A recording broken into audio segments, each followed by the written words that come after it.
Welcome back to another reading vlog. This vlog, I will be talking about the enchanting Greenhollow duology, which consists of the book Silver in the Wood and Drowned Country. I don't have a physical copy of this yet, but I will. Did I already say my name?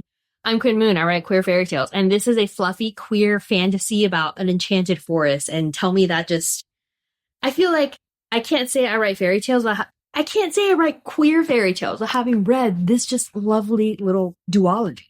So, I'm also very energetic, and I think my beanie shrank. Might have, washed it in warm water. Darn. Not the point. Let's start with when I read this book. I checked out the audiobook, and I didn't realize that my library, where I also got this copy, but they didn't have the physical of the second one, had an audiobook that had the duology in it. So, silly me, I'm just like, there's no way this little book is 6 hours long. No, Quinn, 2 books are, though. Okay. I was listening to this at the airport. I read it when I, went out of town. Of course, I was flying on the day that, there was crazy winter. There was crazy snow and, blizzardy stuff here in Chicago. So my partner's like, hey, let's leave a little bit early to go to the airport. Worst case, you just have to wait a little longer. Thankfully, got there safely. Obviously, got safely back. So I was, waiting at the airport for, 3 hours or so. So it was quite a long time. I get to my gate and I settle in. I'm just like, I got 3 hours to kill and I got 2 amazing books to read. I don't have a single problem in the world. The only problem that I do have, it turns out, is that the waiting area, I guess, in front of the gate is a little too quiet. And thank God I had my mask on because I realized I'm just not cut out to be reading queer enchanted fluffiness in public because I had both AirPods in and Silver says something, just the darndest things, right? I'm like, and I'm the only one making noise. And then they say something like, oh my gosh. And I'm the only one making noise. So I'm just so loud. And thankfully I had my mask on. So once I stopped making noise, I was just making the weirdest faces under my mask, thankfully. But I was just and I'm just not cut out with reading this type of stuff in public, apparently. And thankfully, the plane is also quite loud because there were just parts where I was just audibly gasping because I read I'm in a soap opera and I'm clutching my pearls and I'm and it's just a very dramatic endeavor. So anyways, lesson learned, don't take this. It's cute and short, right? But just I cannot be trusted. This is why I can't go nice places. I cannot have nice things. But it was so cute. All right, let's talk about the book. So first of all, this is Silver in the Wood. And then the second one in the duology is Drowned Country by Emily Tesh. Let's set expectations, yeah? Look at how skinny that book is. This book is, I believe, 112 pages long. You validate this. Confirm. No, it's not. It's 105. And we start on page 9, right? This is a teeny little book. The second book is slightly longer. According to Evil Amazon, it's 160 pages. I don't know. I have to get the physical book, which I will. There is a lot to get through in a very short amount of time. That being said, if you can get past the pacing, the very breakneck pacing, because we got stuff to do and we only got 90-ish pages. It's so sweet. Now, it's young adult. There is absolutely no spice. And I love that because I like my books without spice. I'd rather the yearning and the flirtiness. That's where I live, right? Because I'm just, I guess, a weirdo. Anyways, it was a little bit of whiplash and a bit of a reality check when, I shall tell you, let's be accurate here, all right? We are 2 pages in. Yeah, 2 pages. And Tobias. Have I even talked about what the book is? All right, before we talk about the 2 pages.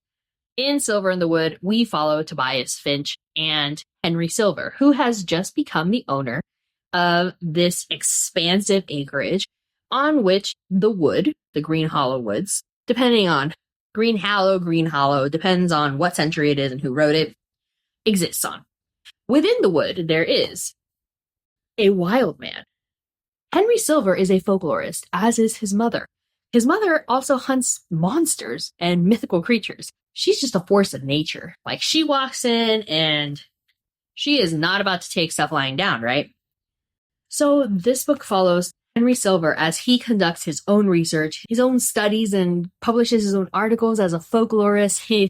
As he just bumps around in the woods with his, like, delicate little, like, aristocratic self that's just not cut out for it. And the wild man, Tobias Finch, that lives there and has lived there for hundreds of years. This wood is also very openly enchanted, even with the coming of Christianity, which Henry Silver talks about in his studies of what happens to the magic, the old gods, the old magic. So Henry Silver really does take this whole mythological creature and magical existence very scientifically. And he tries to understand the boundaries between the real human world and the magic world, and what that means for magical creatures when there aren't any people anymore that give them offerings, that follow the old gods, that follow the old ways. And he asks, what is the oldest creature in this forest? And what was before that? I think I liked this book so much because Henry Silver, I feel like, he's my kin. I really loved the character of Henry Silver. He was a little whiny, but he's like a spoiled rich kid, right? That doesn't like the practical aspects or the applications of being a folklorist, unlike his monster hunting mother. So that's the premise. Obviously, as the back tells us, old secrets better left buried are dug up. And that is where the history of Tobias Finch, the history of the lore of the Greenhollow woods, of the neighboring village, of the myth that the people now remember starts. And Henry Silver is like, but what was before that? What was before the Lord of Summer, for example? Tobias doesn't know the answer, and he doesn't want Henry Silver to expose himself to the dangers of trying to find the answers because of what has happened. And the story is actually very sweet. And could I have predicted it? Yeah. Obviously, there's some sort of connection. But the way that Tobias remembers his past, the way that he interacts with the dryads, with the magical creatures in his wood, and the respect that he shows everything in his wood, I thought was very endearing. Oh, I forgot because I'm like set on these 2 pages. So Tobias Finch doesn't live by himself. He has a very sassy cat named Pearl, who is fantastic. And there's a dryad that just follows him around, is very protective of Silver. Her name is Bramble. I love her name.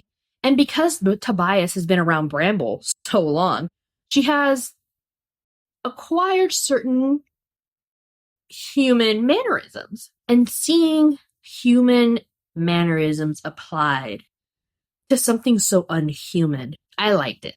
I love seeing that. And seeing the relationship between Tobias and Bramble was very cute and very endearing. Is that all I have to say? Yes, that's all I have to say. Okay. Anyways, back to the 2 pages, okay? So immediately Henry Silver is out, prowling his own woods, because he technically owns them, except it's raining. So he shows up at Silver's house, and Tobias says, "You're getting really wet, sir. Please come in." So he goes in. Henry Silver tells Tobias, "They say a madman lives in Greenhollow Wood." Tobias says, "Who's they?" Then Silver says, "The people I spoke to in Hallerton Village. They say there's a wild man out here, a priest of the old gods, or a desperate criminal, or just an ordinary lunatic, eh? He eats nothing but meat, raw, and it has made him grow to a giant stature, or so I was given to understand. They informed me I would know him by his height and his hair." "His hair, said Tobias. "Waist length and unwashed," so said Silver, looking at Tobias. And Tobias says, "Now that's a slander. It's not past my elbows, and I wash all over every week." And Silver says, "I'm glad to hear it, Mr. Finch." And Tobias says, "The rest's all true, though." And then Silver, being a flirty bastard, he's like, old gods and banditry and lunacy. And Tobias says, and the one where I eat people. Now, Tobias is very early on kind of shown to be a very kind of like morose guy. He doesn't really smile. So let's put ourselves in Henry's situation. He just stumbled upon this guy's cottage in the woods, soaking wet. He's supposed to be a lunatic, a bandit, and a follower of old gods, and he eats people. Yeah. And Tobias is like, well, you must be my new landlord. You can take the bed. Don't worry about it. Just leave in the morning, right? Because it's rainy. You're not going to make it home. So this guy, Henry freaking Silver, says, where are you sleeping? Really? The one bed trope. Really right now? Tobias says the floor. And Silver says, doesn't look very comfortable. The bed's big enough to share. Tobias is really? And Silver says, well, maybe not. So Tobias is like, yeah, just go to bed. And then Tobias suddenly starts laughing a few hours, I'm assuming, later, and just realizes Silver had been inviting him. Right. 2 pages in, you've just stumbled on this cottage. You're about to invite this, guy for some fun times? I don't mind. You go get your daddy, Silver. I don't care. But really? The ultimate bad boy, a bandit, a lunatic, and a priest of the old gods that eats people. You got the cream of the crop here, right? I only say that to set expectations, right? This is 2 pages in. So you're not going to get a whole lot of... I also wouldn't call this insta-love. I think Silver is just a flirty dude that knows he's, pretty, and he's like, hey, you kind of look like you might be some dangerous fun. And Silver's like, yeah, just go lie down, kid. So I like it.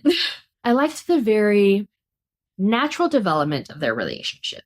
Yes, Silver had the hots for Tobias, from the moment he stepped into his cottage. But the relationship that they develop is very natural. And although it is quick-paced, it's very friends first. Almost like benefactor and ward, or whatever you call it, right? So I like that. And I liked seeing that Tobias wasn't immediately taken by this young strapping lad. He was very skeptical, all right, Mr. Silver, you keep your shirt on, literally. I'm going to go back to the woods, hangs out with Bramble, his cat. He watches out for the Lord of Summer, who is the main antagonist in this book. And what does Henry Silver do? Stumbles in to be like, I am serving myself up to the Lord of Summer because my mom says that my research isn't great. Really. So obviously bad things happen. Tobias's past is dug up, his pain, his shame, because he's so ashamed of what has happened. And he's hurt having to remember what happened to the last boy that invited him. And I might just be a queer sap. I think that's really it. But I'm just like, it's awful. And the way that Tobias still has the pet name. He doesn't call this character the Lord of Summer. He calls him by what he knew him as a man, as a human. As I would say his lover, I'm guessing. I'm not sure. But there's something there. And the pain is so real, and the fear. So when Henry Silver is taken and this terrible thing happens, oof, this is spoilery. I'm sorry. I just couldn't help myself. It's just so short. So when Henry Silver is taken, when Tobias has to face that boy, that man, I'm just like, that sucks. Because it's been 400 years and Tobias is still there. So that is my thoughts on Silver in the Wood. I'll make the book talk video spoiler free because this is obviously not working. Drowned Country then picks up, I think, 2 years after. And oh my goodness, Henry Silver, stop. There is a new Lord of the Woods. And let me see what this summary says.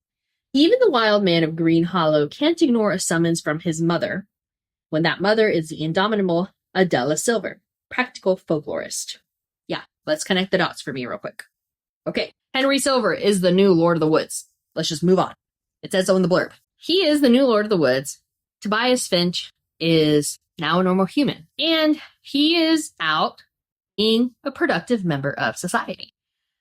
Silver obviously needs to stay with the wood, but he's not productive in like any capacity.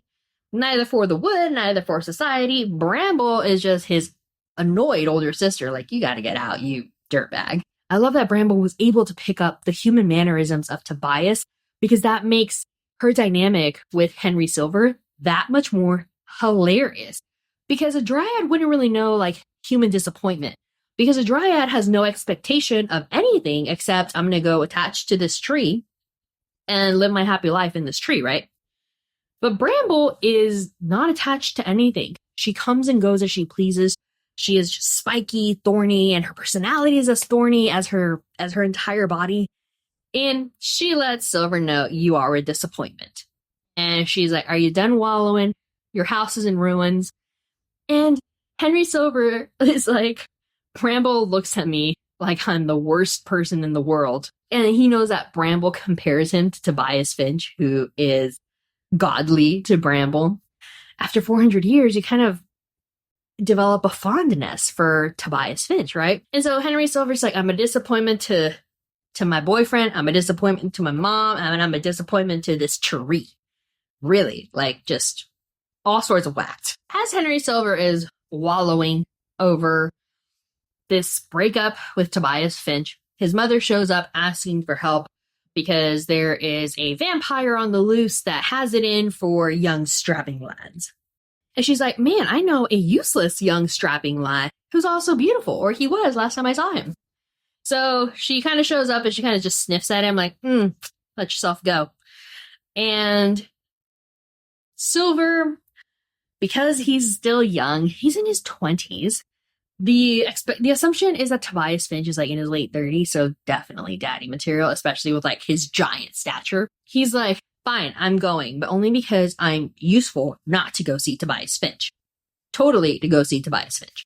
And the book, while it's less plot heavy, I mean, after page 2 of the first book, right? But still there's plot, is very much yearning for Tobias. It's very much kind of building on some of the lore and the research that Henry Silver himself conducted in the first book, as far as like theories of the wood, as far as the extent of the magic and the reach of the magic of the wood, and how far old magic goes. You ignore kind of the fluff and the I'm not flirting with you, but I'm totally flirting with you. And Tobias is like, did you do the thing? Like, let's move on, right? Let's be professionals here. And Henry Silver's everything but. There's a very great underlying kind of pondering, I guess, amusing, a narrative, a discussion, a discourse, I guess, about magic. And that is a continuation of what was in the first book. So I loved this teeny little series. Not because it was queer fluffiness and like enchanting and oh my goodness, of course we fell in love with the crazy green man. No, I loved it. This beanie. I have to change it out for my next video. All right. I loved it because of folklorist aspect of it. Because in the book, Henry Silver poses very real questions and he's trying to scientifically answer them. What is magic? What happens to magic when nobody believes in it anymore? What happens to the magical creatures when nobody gives them offerings? What happens to the most recent gods of the magic system when nobody gives them offerings? What happens to the original gods, to the source of magic? What happens to the wood? Because it's been there for 10,000 years, minimum. And what happens to everywhere that it once was? And that is the common thread between the first book and the second book. So amid all of the bad flirting and the haha, let's get in bed together as I keep your shirt on, amid all of that and the Lord of Summer and the dryads and the fairies and these like fairies that are just causing problems. I guess if you're a folklorist, and I guess I would consider myself that, a little bit amateurish, super amateur. The question of what happens to the old magic is something that's reflected upon in both books. And I love it. And I love the questions that it poses. And I love that Henry Silver conducts actual research. They're treating it like an extinct specimen. They're treating it with, hypotheses of where it could have gone, of, archaeology, discovering these new things and these new artifacts. What does this tell us about the magic that was surely here? We just don't know how to access it anymore. And that's pretty fundamental to me. So that speaks to me because that's it runs parallel to my magic system in my books. And I love this. And I love that. I'm like, oh my gosh, there's two little teeny gay books that talk about it. And I'm like, oh my God, I'm like a gay folklorist. Oh my gosh, kid. So I'm just gushing over this on so many levels. And that's why I love it. I don't know if I finished talking about the second book. The second book meets a really just, brusque, bullish girl who's like, I am going to be an explorer and I don't care what you say. Gets herself into all sorts of situations, but those situations also support the ongoing question of what happens to the old magic. That's the question. See, this is why vlogging is so good for me. I talk it out and I get to where I need to be. The question that these two little books answer is what happens to the magic? Where is the magic? Where is the old magic? And I love those questions. If you guys know of any other books that pose questions like that, tell me, especially if they're queer and fluffy and enchanting. They don't have to be. It's a bonus if they are. And I love that because everyone's treating it so just matter-of-factly. The second book ends so well. I think it's very satisfying. And it gives me it answers the question that Tobias Finch himself posited in the first book. Who is Bramble? Because Bramble is a dryad that doesn't attach to anything. And Bramble is much more free. Bramble's just an enigma in herself. She's almost as mysterious as Tobias is to the general public. Bramble is just as mysterious to Tobias. And when we get to the elusive fairy world, and when we get to the other side of magic, where you see what happens when the old gods die, when you see what happens to the beings, when Silver feels what happens when you go too far into magic that you don't understand, into magic that's too old, even for Tobias. I love where the second book ends. It wraps it up in a very lovely way. And you see Silver grow up. You see Silver realize, nope, just kidding. Nobody needs to see that. Bad hair day. There's a reason I was wear beanies. Silver grows up in the second book. And he acknowledges that he was a kid. He acknowledges that he was selfish. But he's like, I want to be selfish. And I want to be okay with being selfish. And the way that Tobias expresses affection, expresses himself, is so measured and in character and so lovely. So lovely. I really enjoyed this little duology. And thankfully the plane's loud because I was just pearl clutching and oh my gosh. And because I didn't have the second book, so I was just listening and I'm and cuteness happened. I'm and I had my jacket and I'm oh my gosh. And I'm hiding. This poor lady that was sitting in my row was probably I'm just gonna stay over here. But I was trying to contain myself against the wall of the plane. It's so dirty, but contain. I really enjoyed it. And it was so, so sweet. And I'm going to reread these and annotate it because the questions that they have and the theories that they propose and the answers and the questions and how do you find the old gods and the old magic? I love that stuff. So I ate this up and it was fantastic, but really do. Let's wrap this up because I'm just going to start gushing. I have already been, I'm going to keep gushing. So let's just wrap this up, right? I highly recommend this book. The duology. But I definitely would say have your expectations set. You don't have a lot of space. Got to keep up the pace, got to keep up the momentum. And there's a lot of blank space left between everything they could tell and everything that had to be left to speculation, completely absent or implied. And I love that Emily Tesh didn't try to add too many words, didn't try to add explanations that were unnecessary. The word count here is as economic as Tobias Finch himself. And I think that gives me as the reader a very special experience because I get to fill it in, ask my questions, ponder, just the pondering, y'all. I get to ponder. And Emily Tesh gifted me this lovely, just tip of the iceberg, tip of this fluffy, queer iceberg.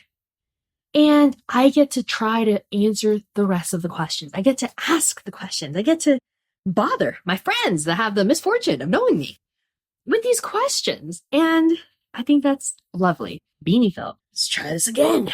This book will stay with me because it didn't give me all the answers.